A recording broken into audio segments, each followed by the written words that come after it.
Hello, this is That Talking Podcast. I'm JJ Starr. And I'm Downtown Andy. Welcome, welcome. We're here to talk and bring some civil discourse to an otherwise discordant world. It is, the sun is setting on your face right now, which is, it's kind of cute. The whole I don't know whether to be insulted by the that side or... of your face is just has a glow of golden sunset. So no dark circles?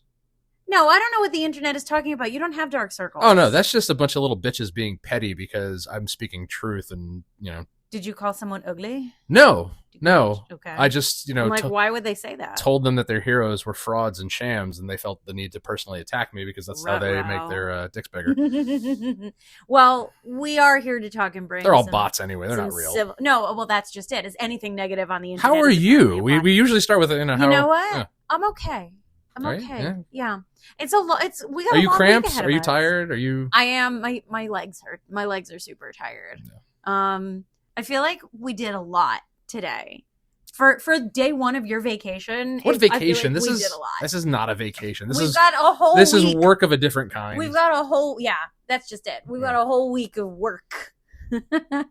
But I mean, it's not really that different from any other week. Listen, when I'm in the car on the way to our 4 gigs later this week, and your butt falls asleep and your legs are tired from being in the car all that time and everything. And then I'm in the middle of nowhere, surrounded by ducks and geese and no cell signal, rednecks and hot rods and large containers of alcohol.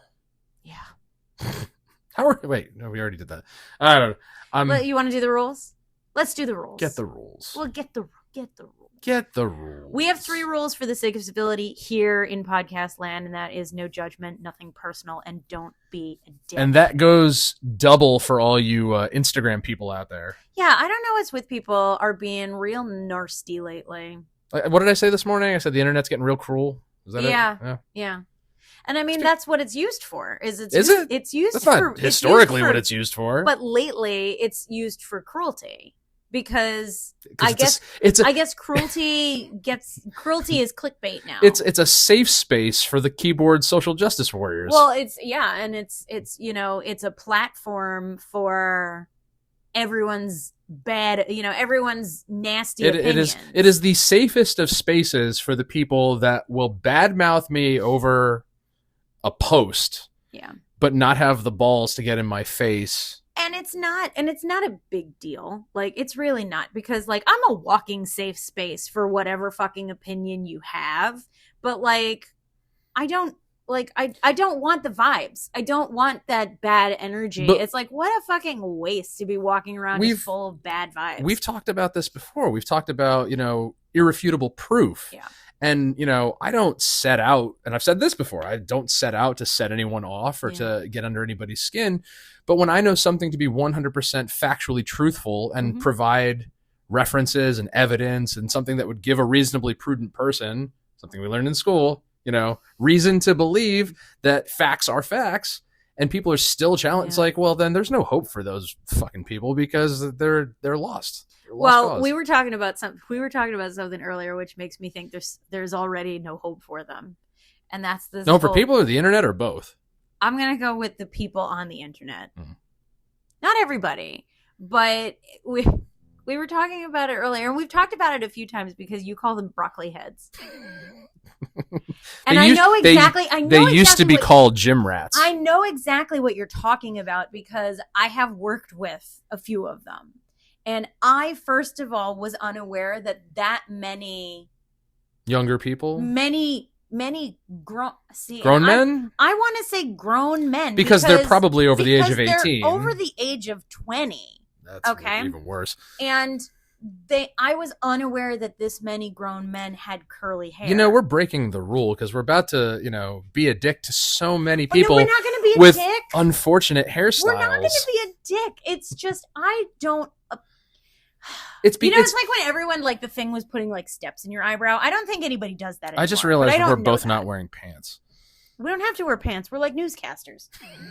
She's not wearing pants. She only wears jammy pants. It seems like it's slowly becoming a more recent, I guess, social media trend where they're drawing or bringing attention to this being a thing, because the haircuts? I'd never heard the term broccoli head until maybe a week or two ago. See, and I had never heard the term, but you have pointed out that these haircuts look like broccoli. Because the internet does. But you've pointed it out for several weeks. Not like persistently, you're not like obsessed with it, but No, like, no. you have mentioned it, and it made me laugh because I'm like, I never actually realized, but you're right. Like, it does look like broccoli. I mean, it seems like Broccoli. laziness to me. It's just like, go get a fuck. I mean, I know I could probably use a trim right now, but still, it's like, No, but what gets me is I don't think, like, how can this many grown men have curly hair? Are they getting perms?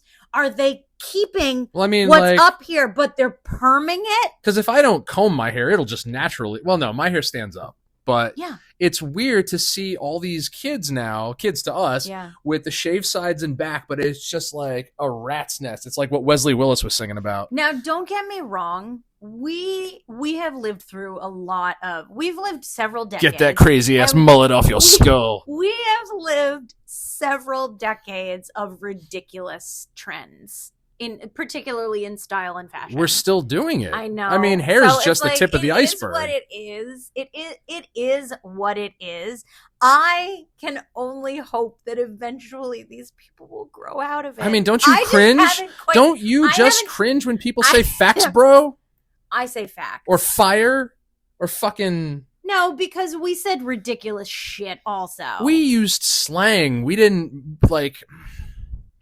We All right, yeah. are the generation of bad and dope and tight. Oh, I thought you were going to say bad grammar, but I mean, it's all bad grammar. No, well, I mean, you know, it is what it is. They're all colloquialisms. It's Yeah. all, you know, the weird I thing dare is any- seeing, like, you know, I mean, because Any Gen Z and Gen Alpha to spell colloquialism. I just did it in my head. We're waiting. But like, I mean, think about surely you have lived through. Remember when we were watching Saved by the Bell? Yeah. Do you remember how I threw a hissy fit Oh, the AC over Slater pants? Slater's pants? That was the style. Whose style? I lived through It was the 90s I style. lived through the 90s from start to finish, and I never saw those pants ever. I mean, You're talking I had pants like you're those, talking yeah. like men's mom jeans. Because they had elastic at the ankle, they had Elastic elastic at the waist, yeah. but they also had belt loops, and they had like Right. they had like flap pockets on both the front and the back, and stonewash. Hogan was wearing them in Suburban Commando. Was he? Yeah, at the end when he's skateboarding.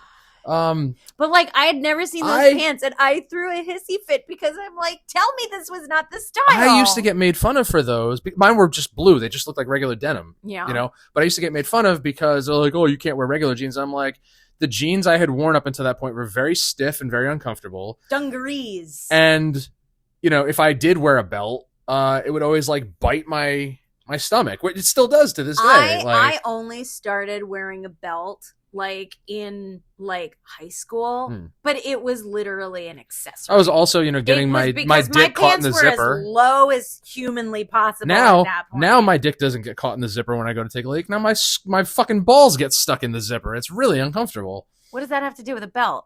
Because those pants didn't have zippers. They didn't have flies. Well, that was when I started working at the dispensary, and the thing was, you cannot wear jeans with holes in Like, them. where's- I'm like, oh, hey.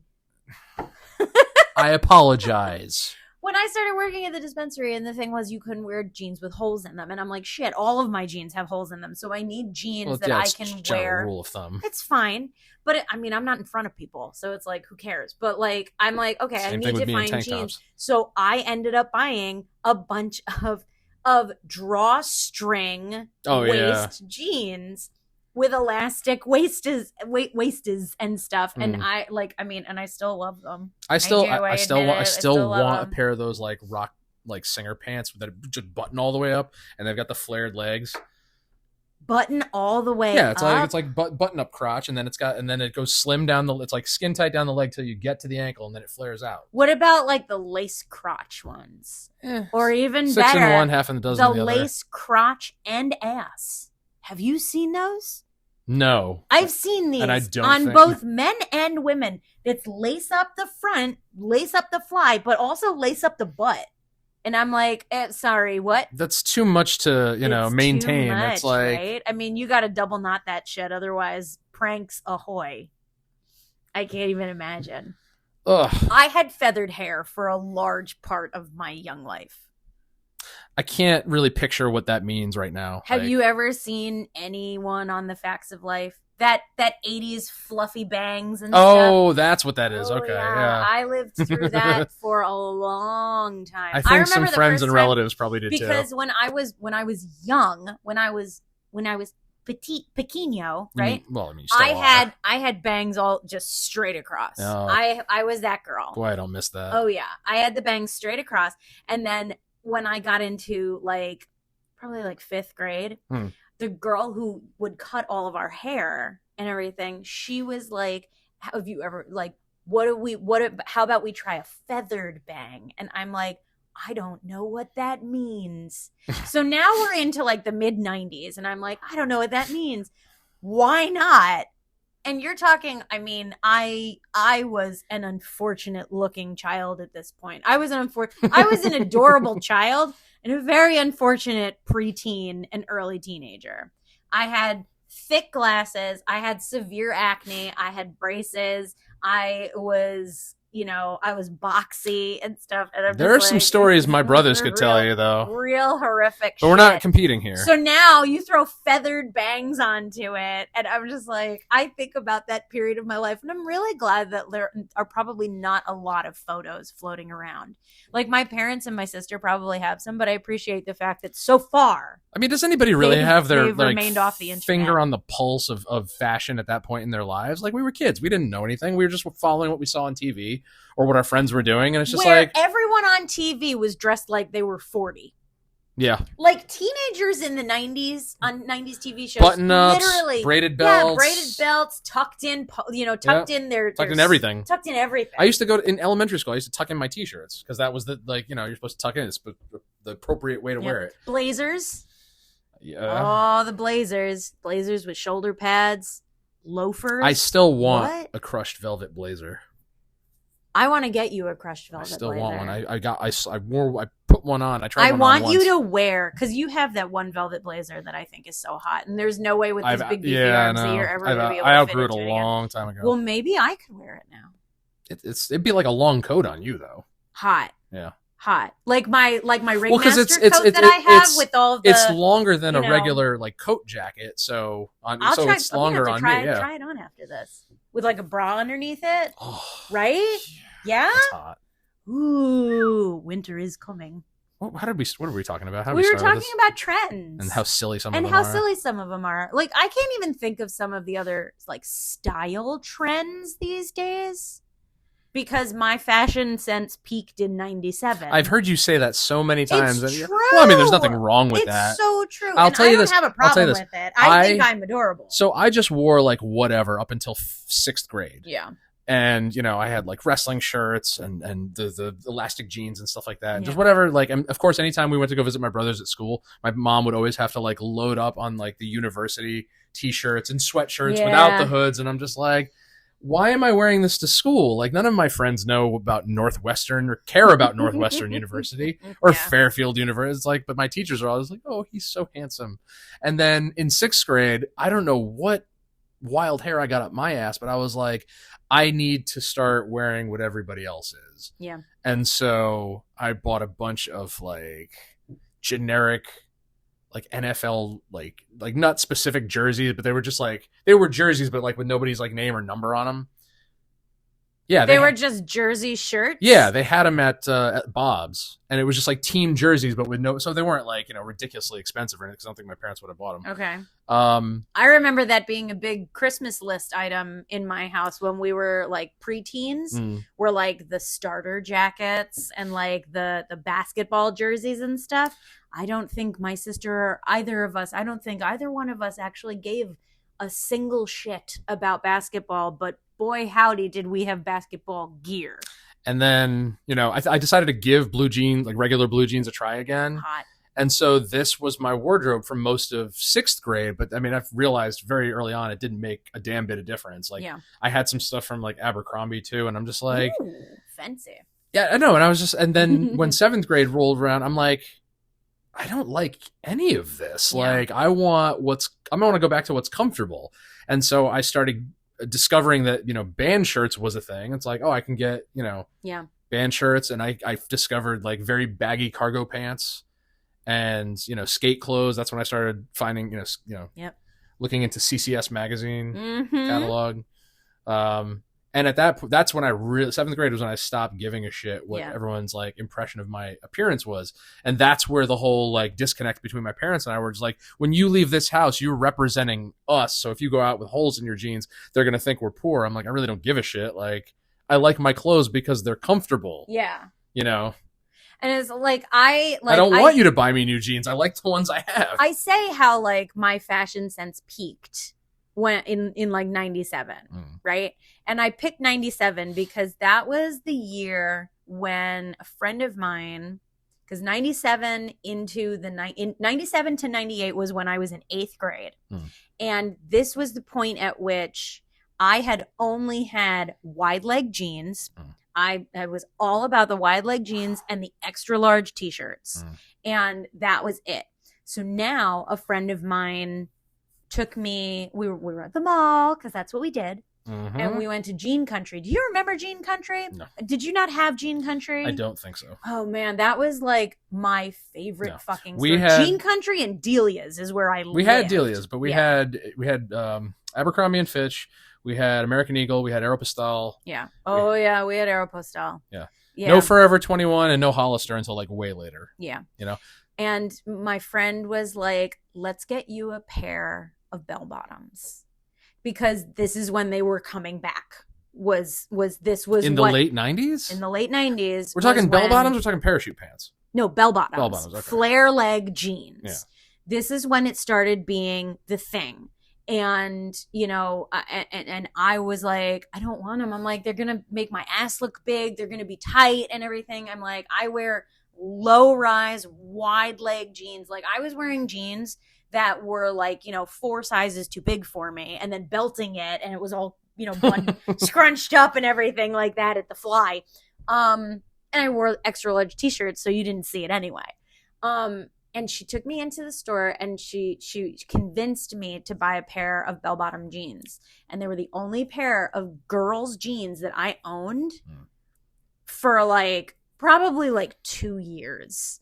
And then as I got into high school, I realized I was like, this is not my thing. I get it. It's everybody else's. But I was like, I tried shopping at American Eagle. I tried wearing the bootcut jeans and the little like, striped shirts and like, the polo shirts and stuff like that. And I tried and I'm like, I can't do this. So by the time I got into high school, I was, so now we're in 98. I am wearing low-rise, gigantic jeans or cargo pants, either way. And when I say gigantic, I mean like, triangle shaped. And little baby tees. Yeah. Until I would wear them as much as I could without teachers yelling at me. But I was all about it. All the necklaces, the chains and everything like that, and that was my thing. And that's how I dress now. Was I wear large jeans and I wear crop tops. Except now, instead of, getting shit from people at school or teachers, you're just getting shit from the internet. Yeah. Because apparently it's not, it's not fashionable. But again, who gives a shit? Who knows if they're even real or not? Yeah. What? But we were talking about this last week. Like you can't tell if anything's a bot or not, or if something is like artificially generated. And so many people are convinced at this point that like all like opinions it's all a bot. No, there's no point in arguing with people on the internet because they're all fake anyway. That's what I'm saying. Like I don't set out to argue with people. It's just like that's why I stopped commenting. But like I was commenting on something recently again that I believed to be true, and it launched into this giant thing that it didn't need to be. And it's just like, I mean, I have real world experience to base my claims off of. Yeah. And these people who have nothing better to do than just chime back like every 5 seconds, be like, well, you're fucking stupid, and this is that, and this, like telling me this is this and that is that, and it's like, go away. These people are not worth your time, and you know why? Because they don't know who Glenn Miller is. No, they don't. You in the mood for swing? I'm always in the mood for swing. I was in the mood, Quite. Never mind. We swang. We swung. We swung. The English major. Swang. It's Tuesday. By the time this airs, it'll be Tuesday. It will be Tuesday. Oh, but boy. like, I mean, people, you see a lot of TikToks and you see a lot of, memes. And I see a lot of them like, now. Yeah. About. 'Cause I'm tired of going through Instagram and Facebook. It's but you see a lot of them like, Gen X versus Gen Z. Care. No, Gen X versus Gen Z with regards to like, the slang and the trends and everything like that. And I'm just like, we're stuck in the middle of it. Listen, they can have their trends. They can have their lingo. They can have whatever they want. But they need to max out on the work ethic from like 70, 80 years ago. You are hell-bent on being like about this. When I get back to the office every single day, whoever's on the desk is always complaining about the new guys because the new guys are all relatively young and very just not inexperienced because they've been doing the job long enough to know what they're supposed to do. But like certain things, it's just like, don't you have any sort of common sense? Like, don't you like grasp that, there's certain things you do, certain things you don't do, certain things you say. Like, how do you not, like just the other day, somebody asked me like, I won't get specific, streetwise, but they're like, where's 15-2? I'm like, next to 15-1. Like, but what does their hair look like? What does this have to do with talking about ridiculous haircuts? Because there's a growing trend, at least in my experience, that the generation after us and the generation after that, which we're living amongst now, is not only dabbling in trends that we don't necessarily understand, but again, they're also just not using their brain. Well, yeah, I mean, look at them. It's kind of obvious. It's obvious. They're more concerned with, having a broccoli-shaped haircut than and much more concerned back to work with on what time. kind of okay, so we went to Starbucks this morning, right? Why are you being so quiet about it? We went to Starbucks this morning. Yeah. We had a little coffee date this morning. We were sitting there having a little chat, and over your shoulder, I could see this young guy and a girl. They might have been out of high school, but I doubt it. Young kids and everything. And I guess, they sort of put their stuff down, and she got up, I think, to get like a cake pop or something. And while he's sitting there, he's got his phone in front of him, and he's looking over his shoulder, making sure she's not coming back, and he's fluffing up his hair. And a part of me Precious. just sort of went,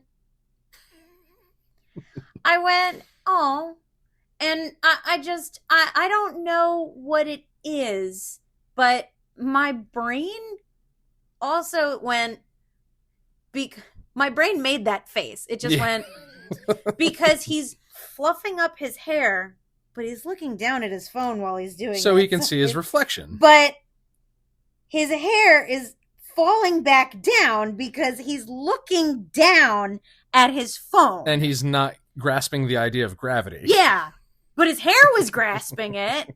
And I'm just like, just sort of went, huh. And it just, and then it floated away. And then, I was just like, well, there you have it. No comment. We did a common sense episode? We must have by then. We've done nothing but common sense episodes. This is the Common Sense podcast featuring. No, it's not all about common sense. It's not? No, I think it's about, Well, this has been a good talk. I think it's, like everybody seems to think that there's some kind of culture war between the generations. I mean, isn't there? I don't think so. No? Like did we actually have a culture war with the boomers? Gen Y. Yes, actually we did. Did we? Yeah. What was it? Well, I must have slept through it because are you technically a millennial, or are you like on the cusp of Gen X?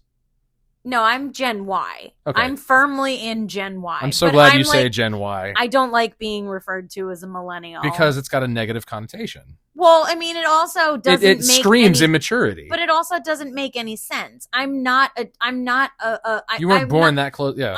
my formative years had nothing to do with the millennium. Like, period. It just wasn't. I was alive for the majority of the 80s. So it's like, you know, I remember the 80s. It's not that I was born in the 80s. I remember them. Yeah. But everyone says, you know, like millennials, and I heard somebody actually break it down into 3 separate subcategories of millennials. And I'm just like, we're Gen Y. You know, we don't have to listen to this kind of stuff. We're Gen Y, and I've always been Gen Y. But like, I remember, you know, like thinking that the war that we had with them was more like, you know, like we're not your granddaddy's generation anymore, kind of a thing. You know, this isn't, you know, your grandpa's party anymore. That we're, you know, we're more outspoken and we're more rebellious because they like expected us to follow suit like they did. But did they? Did they follow suit? No, did they really expect that of us? Because I mean, in my world, they certainly did. I don't know. Like I just told you, like if I left the house looking, you know, disheveled, it was a poor reflection on them. And those are words straight from the horses' mouths. But I don't think that is necessarily. See, I don't consider that a part of like. I need that rack of suits like right now, like yesterday. Your rack of suits. Tell the people about your rack of suits. No, we'll save that for next time. But like, I don't really think that I don't think that there was a culture war in my house. I really don't think so. Well, because my parents were hippies. They were boomers, but they were hippies. Like in their, you know, I don't think your parents qualify as boomers. Well, they were a part of the baby boom, so yeah. Yeah, they were products of the boom. They weren't boomers. That's what the boomers are. Oh, I thought the boomers were the boomers that gave birth to the. No. So you're okay. The baby boomers are the ones who were born because your parents were okay post-war. Yeah. Yes. All right. So you have a sparkle on your cheek that is just so endearing right now. There's like a tiny piece of glitter on your cheek. I blame you. I hope it's mine. Well, otherwise, I mean, you've been hanging around that pole too much. But I don't think there was a culture war in my house. There's about to be a culture war at this table. Like I remember my parents finding. I remember my parents finding like pairs of like old jeans. No, I kept that to myself. I remember them finding like pairs of like their own old jeans, like cigarette like jeans and stuff that they had in the 70s and the early 80s, and being like, I want those. Like I absorbed their culture. Well, I mean, like my parents, like, you know, my brothers and I are of 2 different generations. Like, yes. Like Mike and Mark are would qualify what Gen X, yeah. And John and I would be Gen Y. Mm-hmm. And I mean, you know, you knew my father; he didn't jive with either one. No. You know, we certainly had much more in common. I mean, but then again, like my mother was kind of like half in with him and then half in with us, yeah, because she liked the Beatles, but then also liked Glenn Miller, and mm-hmm. you know, I mean that's just one example. But again, like you know, she was a lot more tolerant because you know that's how she was. Yeah. But there was a lot of things about our generation, about the way we said things, the way we did things, our interests, you know, that they didn't understand and didn't want to understand. And I don't think that that's necessarily happening right now. I don't think it's that we don't want to understand. I think it's that they don't want to explain it to us. That's fine. Because these new ideas of culture, you know, for the youth of the world. It's not even the youth of the nation anymore because everything is worldwide via social media and the internet and everything. So you're talking about all of this ridiculous language and all of these silly looks and styles and everything that are worldwide. This is a phenomenon of something that they do not see it as anything other than, well, literally it's everywhere. Like, I feel bad for the bar owners, but I love the fact that the next 2 generations are smoking and drinking a hell of a lot less, because that means they're going to live longer. They're going to be healthier. They're going to be more prone to making, you would hope, more prone to making better decisions as far as, you know, their bodies are concerned. And you would hope that they eat right, but then again, people. I don't know about that. I don't know about that. I think that they're just trading in. I think not everyone is trading in for vapes. I think without realizing it, they are trading one for another. They're trading one vice for another. It's not necessarily smoking. It's not necessarily drugs. But is that a generational thing, or is that like a personal thing? I think that it's a generational thing specifically because it's everywhere. Because it's literally everywhere. Like, what do you see as a modern vice? I don't even know. Doom scrolling. Doom scrolling. I think this epidemic level of poor attention spans. I think is a thing. I think, an addiction to technology, I consider it a vice because to me, it leads to illiteracy. It leads to poor interpersonal skills and things like that. I think that it leads to instant gratification, a demand for instant gratification, and it's like, I think it makes people more, I think it makes them mean. But here's the thing.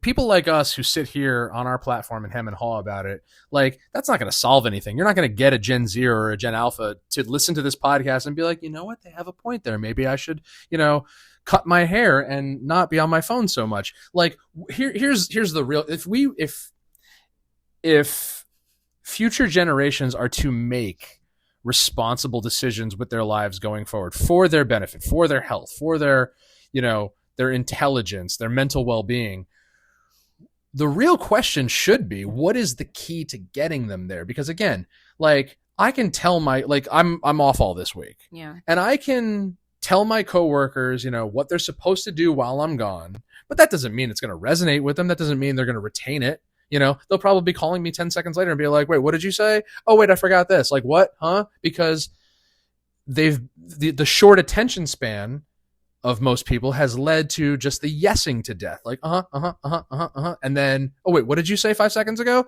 Like, I mean, I'm even guilty of that. Yeah. But like I said, the real question is, what is the most effective way to get people to make better choices? How do we get them on that track? That's a tough one because it's all a matter of developing self-sufficiency, and we are face down in a pool of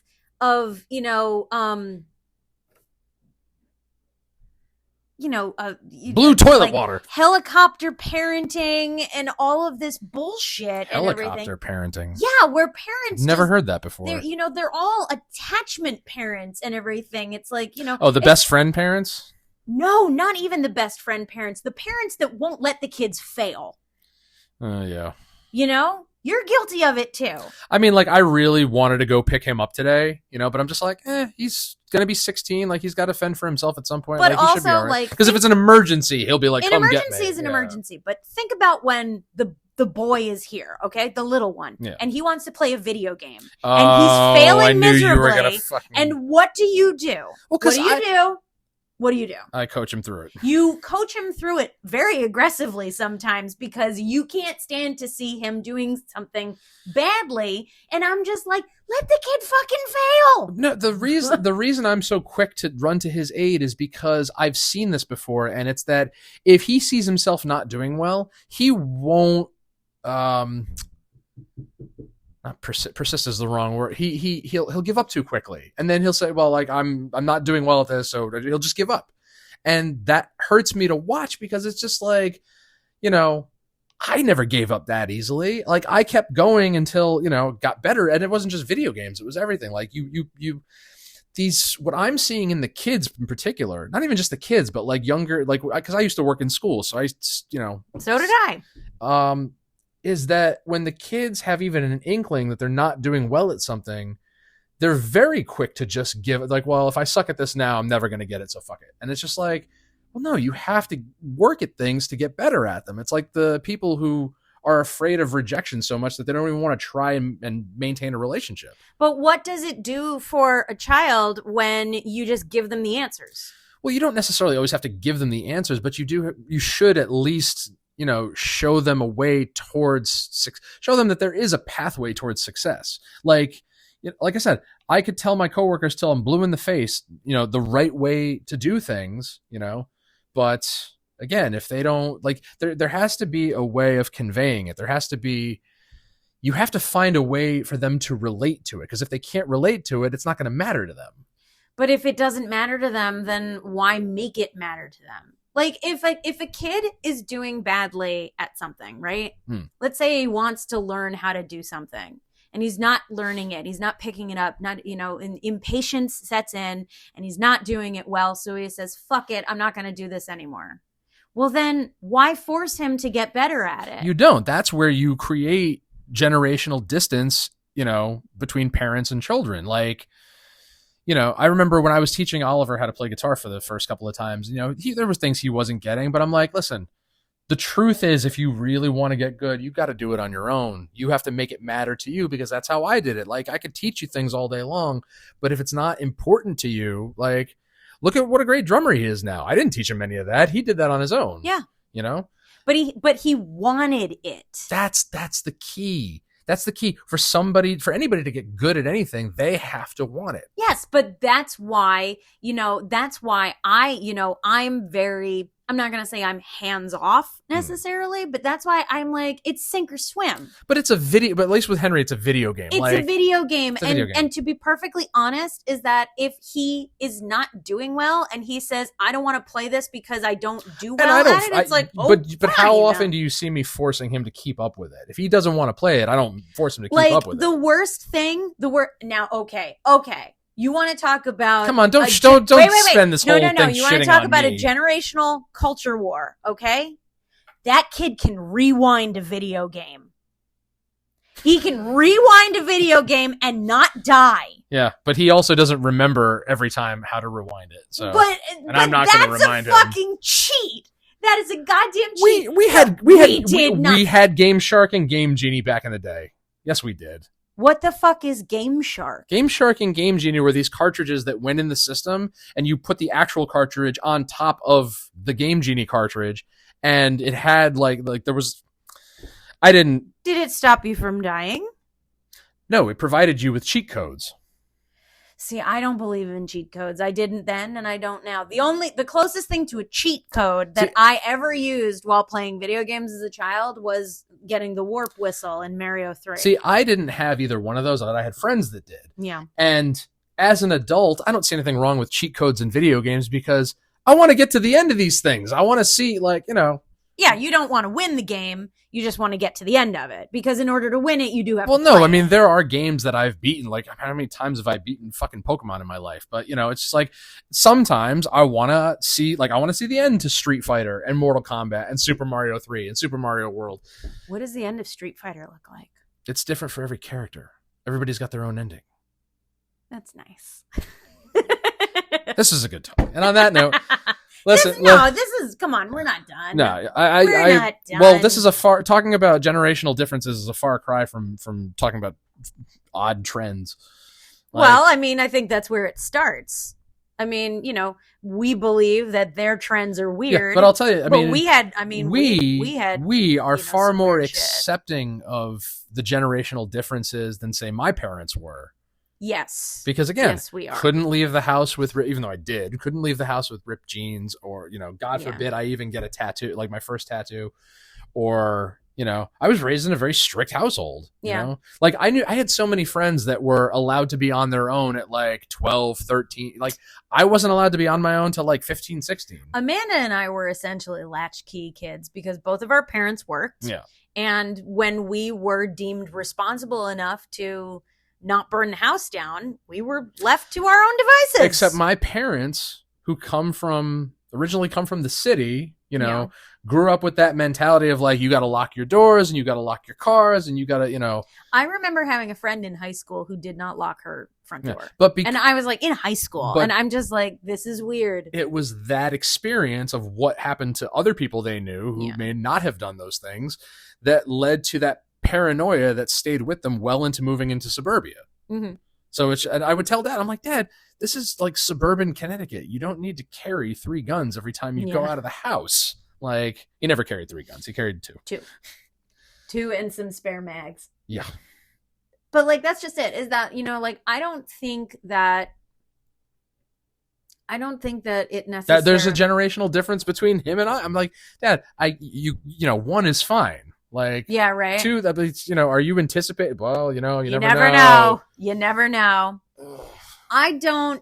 I think that you and I and a lot of people our age are more accepting of it, but I still think that there is an issue with allowing for individuality.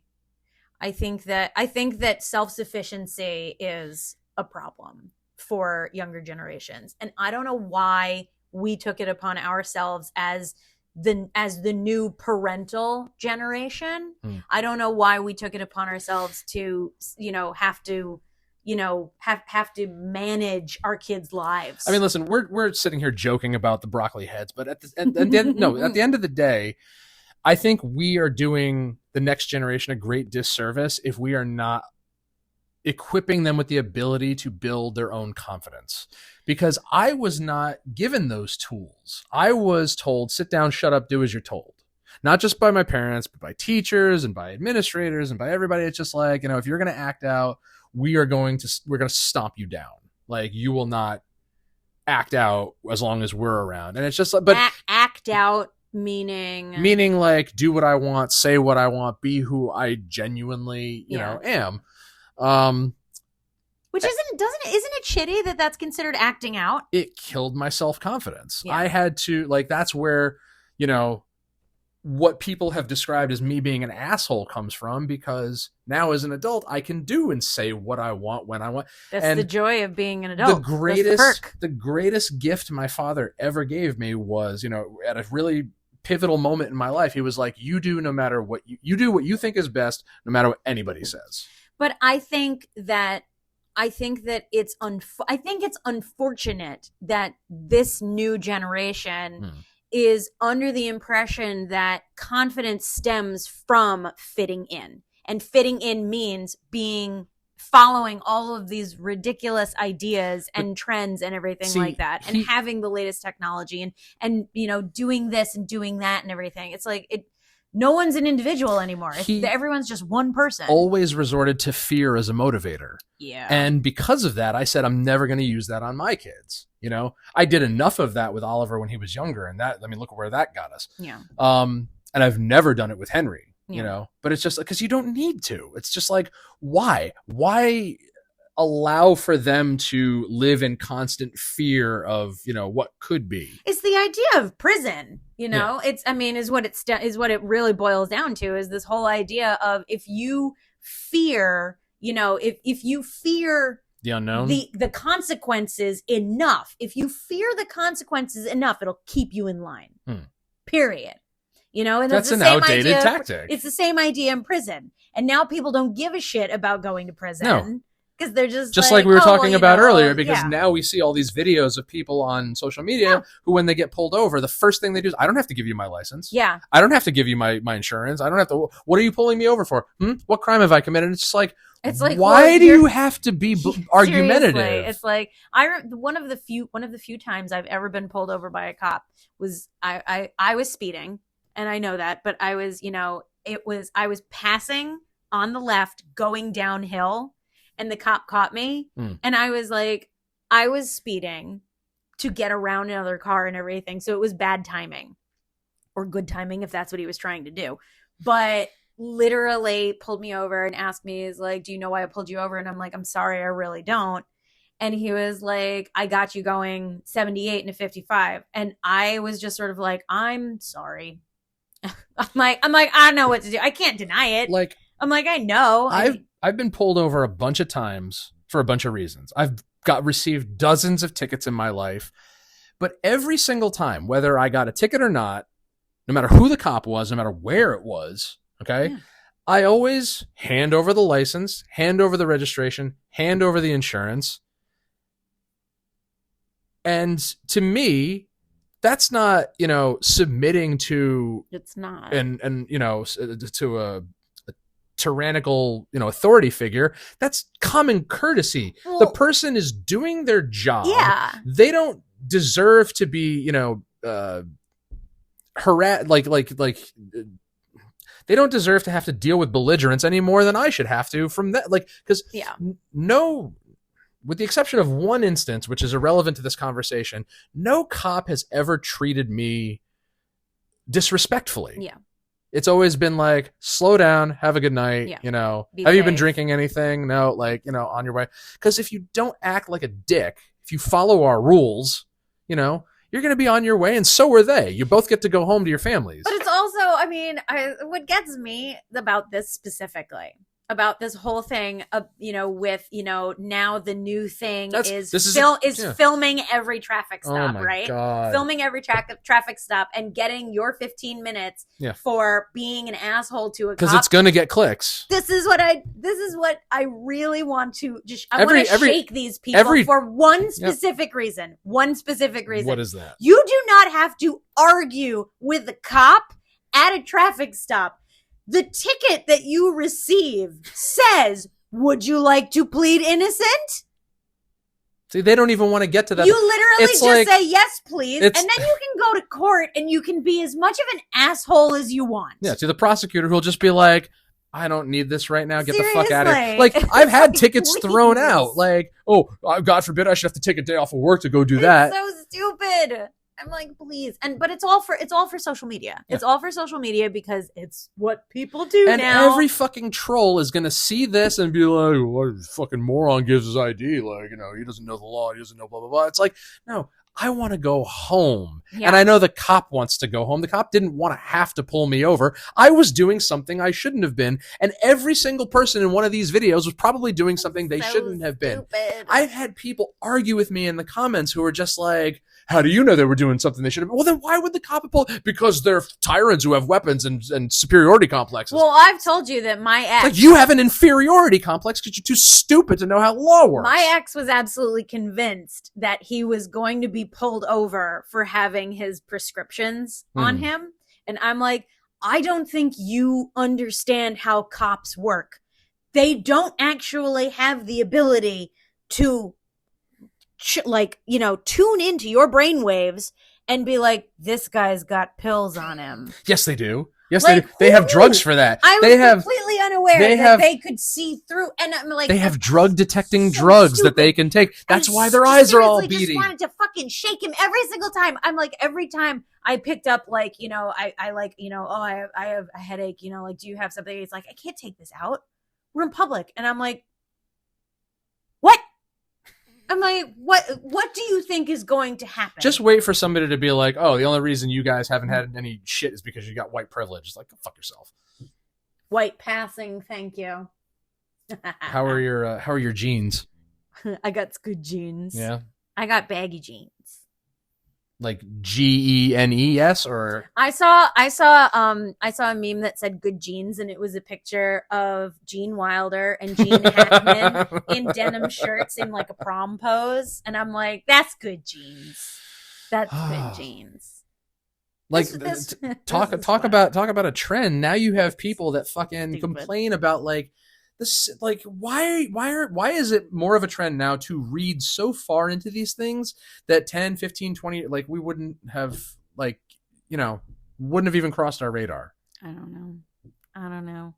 I think that something, and I'd love to know where it started, but somewhere along the line, the idea of taking a comment, a compliment, a criticism or anything at purely face value. Somewhere along the lines, the amount of skepticism that gets sprinkled on that became so heavy. It became such a heavy dusting of skepticism that the idea of face value doesn't even exist anymore. It just doesn't. And I think that is something that I think that's a disservice that's being done. I'm not doing it. I will not take responsibility for because I play devil's advocate to everybody. And every time somebody says, well, that person is being offensive, it's like, are they though? Or maybe you're just being a little sensitive. Hmm. Maybe they didn't mean what you thought they mean, kind of a thing. Like we were talking about compliments before. And the difference between, a compliment and flirting. And it's like the fact that there's no difference between being flirty, having a flirtatious personality. No. We were saying that there was no difference between being flirty and hitting on somebody. Yeah. And that people will say, "Oh, I'm not hitting on them. I just have a flirty personality." And it's I'm sorry, no. 2 women gave me a compliment tonight. Yes, compliments are different, but that's just. But we made a joke about it because I'm your wife, and if I had been next to you, I wouldn't have decked either one of them for being like, "Oh, I like your tattoos." Well, because they would have complimented you too. Everybody that sees the 2 of us together is like, "Oh, I love your tattoos," like meaning both of us. Because we're the couple of the year. We were walking into the gym, last week or the week before, and this girl and her friend were just we get accosted all the time. You're the cute gym couple. we are accosted constantly. Yeah. I like that. Just wait until people are like, "It's Downtown Andy and JJ Star." Oh my God. One of these days. Well, this was a talk. It was. This went in a bunch of different directions, but I had a good time. Did you have a good time? We are we're malleable that way. We are. Yeah. We're Look malleable. it up. We bounce. Merriam-Webster's waiting for you guys. Thank you out there in podcast land for tuning in. Please.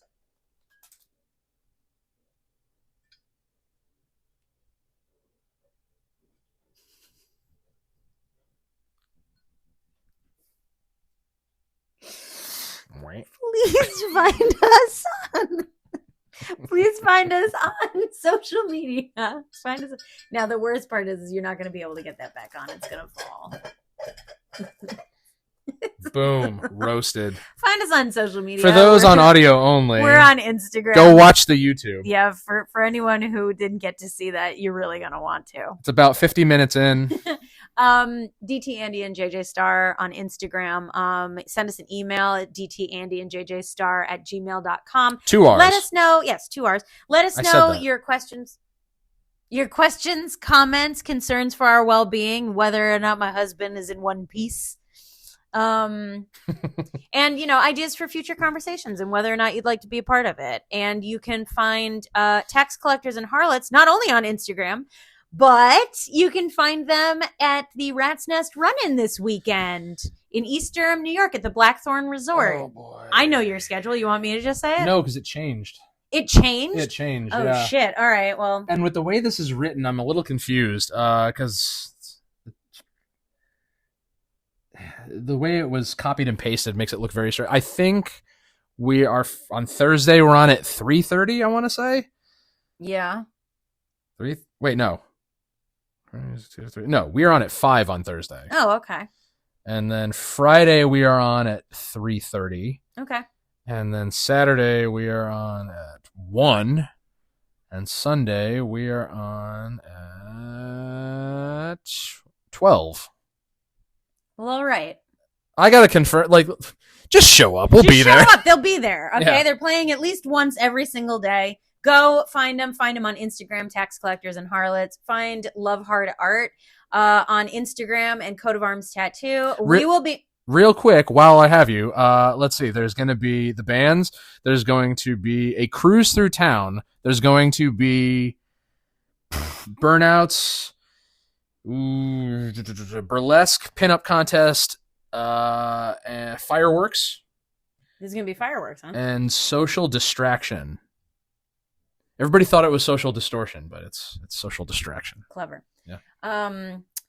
You can find us at the Westchester Blood and Ink Tattoo and Horror Convention in October in White Plains, New York. First weekend in October. Very excited to announce that that is coming up a lot faster than I thought it was. I cannot wait to see the reactions to the decks you are making this year. Yeah. I've got some fun stuff in the works. I've definitely branched out a little bit.